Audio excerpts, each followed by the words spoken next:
আসসালামু আলাইকুম রহমতুল্লাহ। শেখ মুজিবুর রহমানকে মুছতে আপ্রাণ চেষ্টা চলল। দেশ বিদেশ সর্বস্থান থেকে পরিকল্পনা করা হলো। একজন শয়নে স্বপ্নে দেখে শেখ মুজিবের ওই বাড়িটা থাকবে না। শেখ মুজিবের ওই বাড়িটা যখন বুলডোজার দিয়ে ভাঙা হলো, তখন পাকিস্তান আবার ব্রিফিং করলো যে আমরা মানে এই বাড়ি থেকেই আর কি পাকিস্তান বিভক্তের পরিকল্পনা করেছিল, বা এই বাড়ি থেকেই মানে স্বৈরাচারের একটা পতন ঘটল। এই ধরনের এক স্যান্ডেলে পাকিস্তানিরা খুশি হয়ে ব্রিফিং দিল। তারপরে ছাত্রছাত্রীরা গরু জবাই করে জিয়াফত করলো শেখ মুজিবুর রহমানকে কি করবে বলে, আপনার মানে নিপাত করে দেবে। সারা বাংলাদেশে শেখ মুজিবুর রহমানের যে মোরাল ছিল, মূর্তি ছিল, সেগুলো ভেঙে চুরে পদদলিত করে দলিত ভেঙে চুরে সব কিছু তছনছ করে দিল।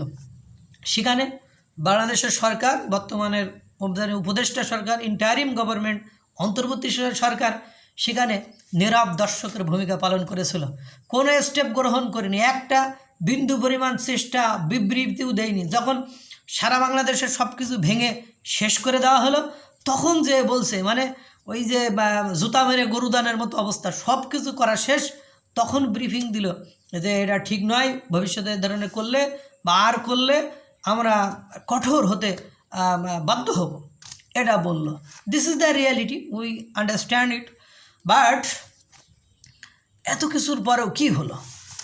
যেমন আপনারা জানেন, মাহফুজ আলম শপথ গ্রহণের পরে বঙ্গভবন থেকে, অর্থাৎ রাষ্ট্রপতির বঙ্গভবনের দরবার হল থেকে বঙ্গবন্ধু শেখ মুজিবুর রহমানের ছবি নামাই ফেললেন, এবং পাশাপাশি বাংলাদেশের যে বিভিন্ন সরকারি প্রতিষ্ঠান, সেখান থেকে কি করলেন, ছবি নামিয়ে ফেললেন।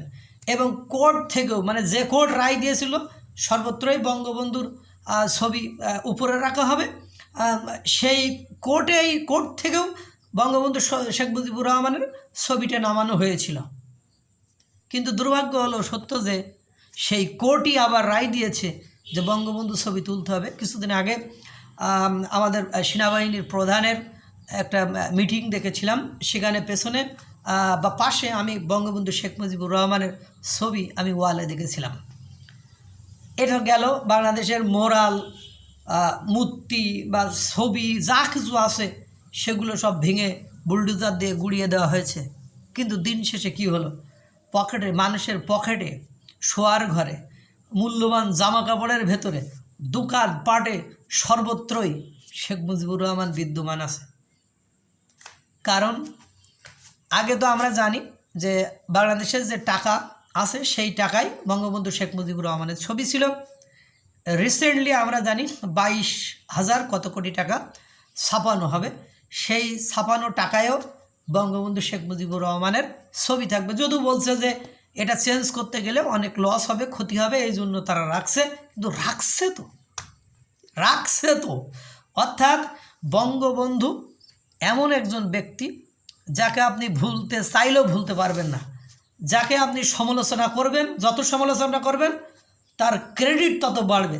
যাকে আপনি যত ছোট করতে চাবেন তত দেখবেন ওনার সৌরভ তত ছড়াতে থাকবে। আপনি ফুলকে যত চটকাবেন ফুল তত বেশি সৌরভ দিবে। ফুলের নির্যাস যেটা বাইর হবে ওটাও কী করবে, ওটার রস, ওই ফুলের নির্যাস থেকে পারফিউম তৈরি হবে, ওই পারফিউমও আপনার সর্বত্রই ছড়িয়ে পড়বে। আপনি ফুল যে বাগানে আছে, ওই বাগানে যদি থাকে, ফুল যে বাগানে আছে, ওই বাগানে থাকলে ওই বাগান আর বাগানের আশেপাশের অঞ্চলে শুধু কি করে, আপনার সুবাস ছড়ায়। কিন্তু এই ফুলকে আপনি যখন দলিত, অবদলিত, মানে পদদলিত করবেন, ওটাকে যখন রসে পরিণত করবেন, পারফিউম হয়ে যাবে। ওই পারফিউম তখন সারা বিশ্বে ছড়িয়ে পড়বে। আপনারা 32 নম্বর ভেঙে ভাবছেন যে বঙ্গবন্ধু শেখ মুজিবুর রহমানকে বিলীন করে দিয়েছেন। আপনারা ভাবছেন যে বঙ্গবন্ধু শেখ মুজিবুর রহমানের মোরাল মূর্তি ভেঙে বিলীন করে দিয়েছেন।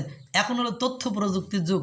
এই মোরাল ভাঙার সময় তার ছবিগুলো পুরো বিশ্বে ছড়িয়ে পড়েছে।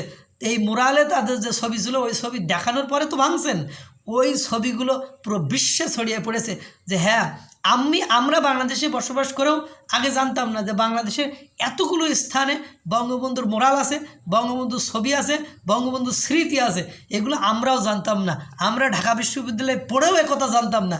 কিন্তু এই ভাঙার পরে ওই যে পারফিউম তৈরি করার পরে সারা বিশ্বে বাংলাদেশের ল্যাংটা ফুলাবান থেকে যারা শুরু করে, যারা ইউটিউব চালায়, ফেসবুক চালায়, মানে তারা থেকে শুরু করে বিশ্বের সমস্ত লোকে বঙ্গবন্ধু কে সেটা জানতে পেরেছে। হুইজ বঙ্গবন্ধু।